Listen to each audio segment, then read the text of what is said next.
For over 2 millennia, the name Spartan has echoed through history, a testament to unparalleled martial prowess. They stand as the singular soldiers of antiquity, whose very name remains synonymous with the perfect warrior, even 2,500 years later. These were not mere warriors. They were citizen soldiers of the fierce Greek city-state of Sparta, their lives inextricably bound to the defense and glory of their homeland. From the tender age of 7, a Spartan boy's brutal journey began within the confines of the Agoge. This wasn't merely training, it was a crucible designed to forge ultimate resilience, involving controlled starvation that honed their will, constant combat drills against their peers, and harsh survival tests in the unforgiving wilderness. It was a relentless system, stripping away childhood to build an unyielding resolve. Only the absolute strongest and most disciplined young men endured this harrowing gauntlet, surviving until they reached the age of 20 to finally be recognized as full Spartan hoplites. Their early adulthood offered no respite. They continued to live in communal barracks until they were 30, engaging in rigorous daily training, perpetually ready for war. While their dedicated wives capably managed the family estates, these men truly dedicated their entire lives, every waking moment, to the art and execution of warfare.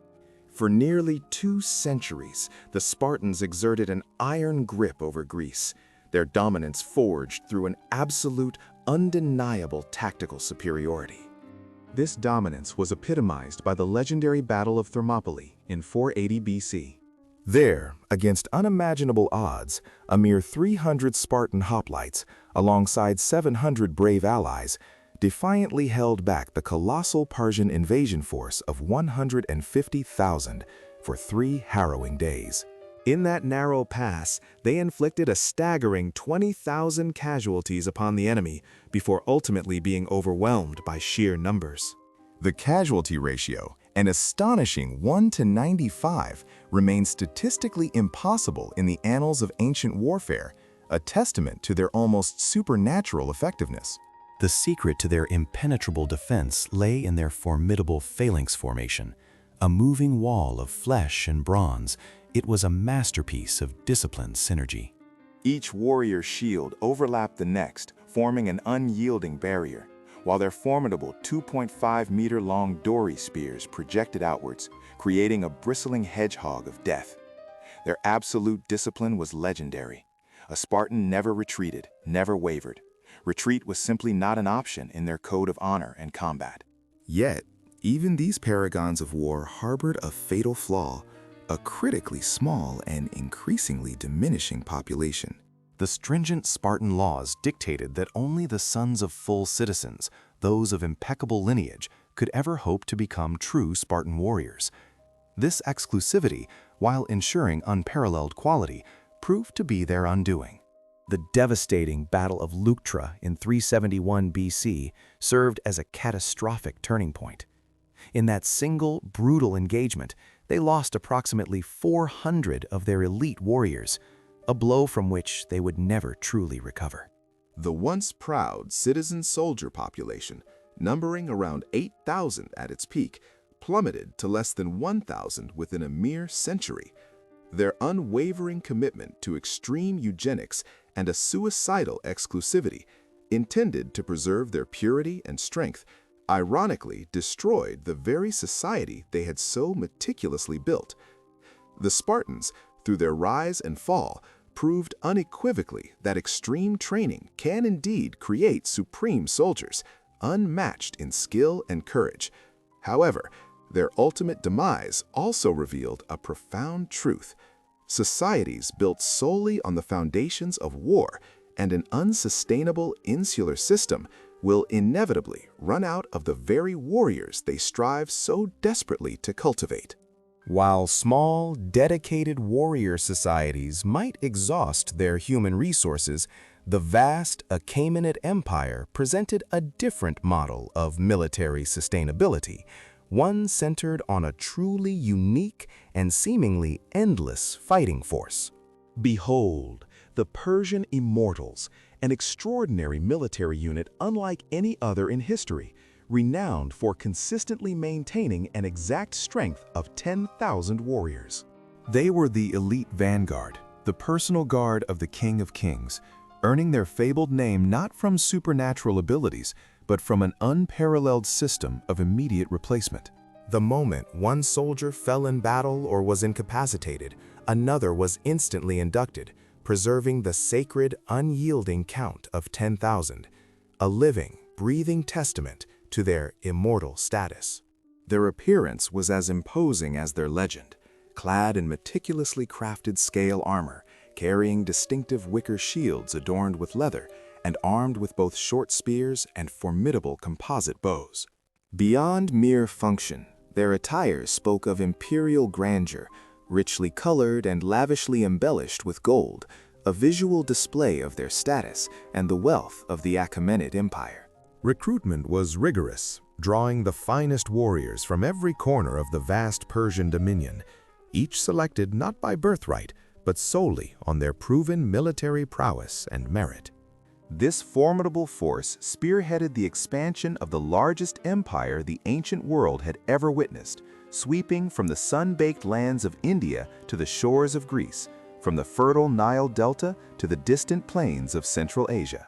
Their campaigns were not merely military marches, they were grand processions, accompanied by opulent baggage trains, a retinue of servants, and even personal harems, symbolizing the unmatched luxury and power of their monarch. At the legendary stand of Thermopylae, it was the strategic brilliance and unwavering tenacity of the immortals that ultimately outflanked the valiant Spartan defenders after 3 brutal days, turning the tide of that epic clash. Throughout their storied history, they proved instrumental in humbling formidable adversaries, from the ancient Babylonians and Lydians to the Egyptians and the rebellious Ionian Greeks, always standing as the direct protectors of the Persian monarch. Yet for all their discipline and tactical might, the Immortals possessed a critical vulnerability. Their equipment, while visually impressive, was tragically insufficient for the brutal realities of close-quarters combat against the Greeks. Their elegantly decorated wicker shields, designed for skirmishing, offered scant protection against the piercing thrusts of Greek spears, and their scale armor proved distinctly inferior to the solid bronze favored by their Hellenic counterparts.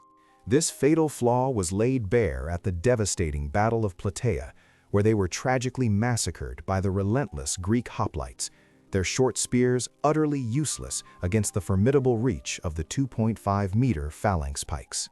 The grand ambitions of the Immortals were ultimately crushed by the relentless forces of Alexander the Great, who decimated their ranks completely at the pivotal battles of Issus and Gaugamela, marking the end of an era.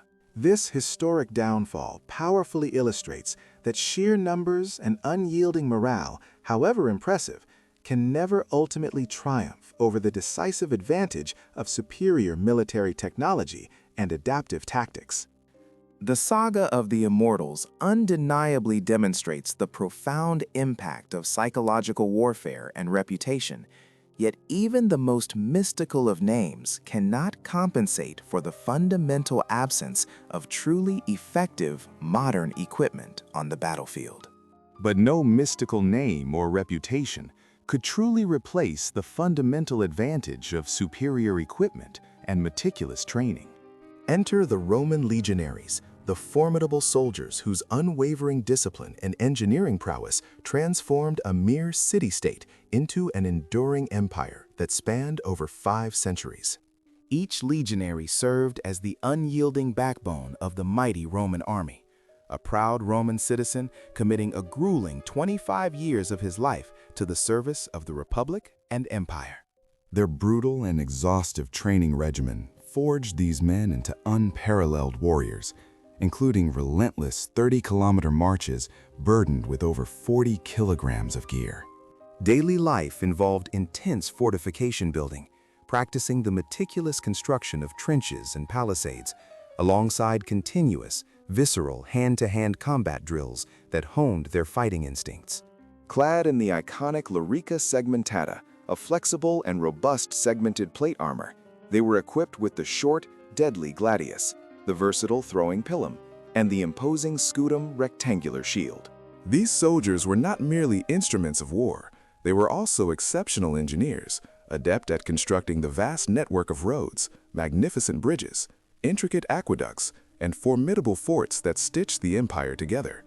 The reach of the Roman legionaries was immense, conquering and securing territories stretching from the distant, misty shores of Britain to the sun-baked lands of Egypt, and from the Iberian Peninsula to distant Mesopotamia.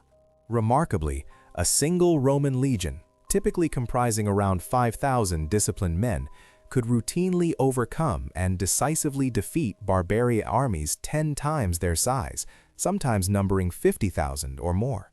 This astounding military supremacy stemmed from their unparalleled discipline, the advanced technology of their equipment, and their revolutionary modular tactics, which allowed flexible adaptation to any battlefield. During their relentless campaigns, it was standard practice for legionaries to construct fully fortified camps every single night, complete with defensive walls, watchtowers, and deep trenches. On the battlefield, they employed the fearsome testudo formation, an impenetrable tortoise of shields that rendered them nearly impervious to volleys of arrows and projectiles. It was this very system that enabled legendary commanders like Julius Caesar to conquer all of Gaul with a mere 8 legions, facing down millions of fierce cultic warriors. Yet, the maintenance of this seemingly perfect legionary system came at an increasingly brutal and unsustainable cost, primarily limited to Roman citizens, a demographic that eventually could not sustain the empire's demands.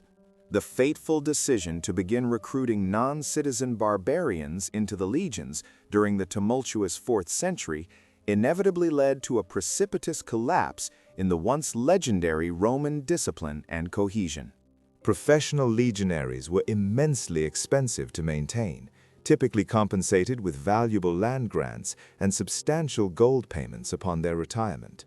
When the vast Roman Empire itself eventually buckled under insurmountable fiscal pressure and could no longer afford to fund these elite soldiers, the once unified legions tragically fragmented. They devolved into private armies, loyal only to ambitious generals or local warlords, eroding the centralized power of Rome.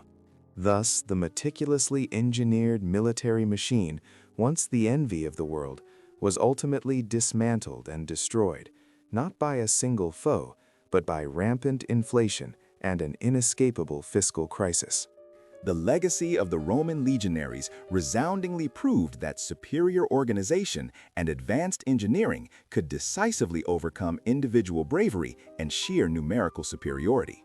However, even the most perfect and efficient military machines, much like any complex system, ultimately require a steady and substantial supply of fuel, and for an empire, that fuel is inevitably money.